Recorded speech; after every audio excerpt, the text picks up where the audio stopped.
Carl is the top dog in this prison. He not only has the respect of all the black gangs, even the guards have to give him some deference. And today is the day he gets out. His fellow inmates come up one by one to high-five him and celebrate. Not only that, people in the cells all peek out when they hear Carl is leaving, shouting his name loudly.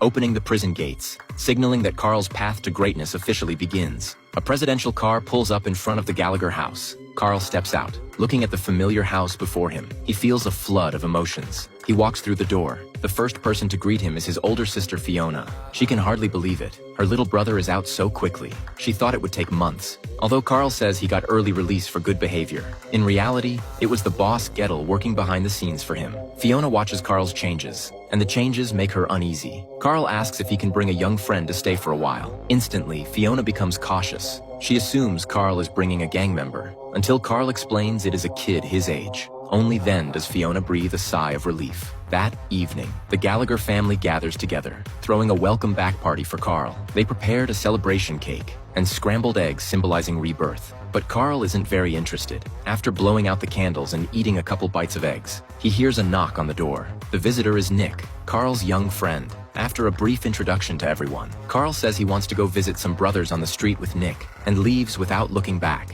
When Carl returns home, Fiona wants to talk to him, but Carl speaks first. He tells her Nick's story. Since he was 9, he has been locked up in juvenile detention. The only reason he can leave now is because his 18th birthday is approaching. Nick was planning to sleep on the streets, but Carl insisted he come stay at his place. Carl is the person Nick trusts most in the world. After spending time in prison, Carl has a clearer understanding of himself. He decides to sell weapons. Early the next morning, Carl and Nick go out to collect protection money. Carl negotiates with the store owners. Nick helps out outside. With their teamwork, the owners hand over the money. Next, they go to the school gates, finding a volunteer with a broken leg to help carry backpacks into the school. Carl even gives the volunteer the money they just collected, because the volunteer has a prosthetic. Even if the security alarm goes off, the guards let him through. Soon, long lines form in the school bathrooms. Arms dealer Carl makes his official debut. Obviously, Carl doesn't do business with others casually. He must make sure he never gets caught and sent back to prison, because the business was so successful. Carl's reputation grows fast, until one day, the principal hears about it,